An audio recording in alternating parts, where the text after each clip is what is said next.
তোমরা আমার এই ভিডিওতে এত ভালোবাসা দেওয়ার জন্য সত্যিই আমি কৃতজ্ঞ।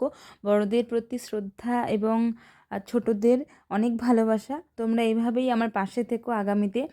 আর সেই দিন এই দিদিটার বাড়িতে গিয়ে আমি কি কি করেছি, তো এবং কি কি ছিল, কেন গিয়েছি, তো সবটাই তোমাদেরকে জানাবো।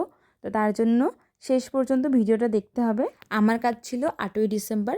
আমি 6টার সময় যাই, আমার 6টায় কল টাইম ছিল, তো যাই এবং সেখানে গিয়ে দেখি যে সব মানে বাইরে এরকম সুন্দর করে সাজানো হচ্ছে ঠাকুর ঘর, তারপরে প্যান্ডেল করা হচ্ছে, তারপরে পাশে এরকম ফুল দিয়ে সাজানো হচ্ছে।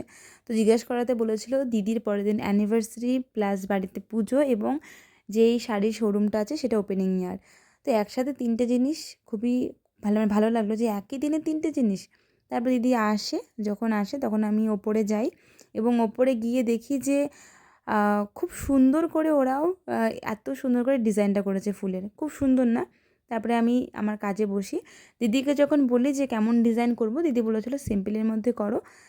তারপরে আমি আমার কাজটা শুরু করি এবং এই যে ফাইনাল রেজাল্ট তোমরা অবশ্যই দেখে জানাবে যে এই ডিজাইনটা কেমন লাগলো। আর এত বড় মানুষের সান্নিধ্যে আসতে পেরে আমি খুব কৃতজ্ঞ। ভিডিওটা এই পর্যন্তই, আজ আসি।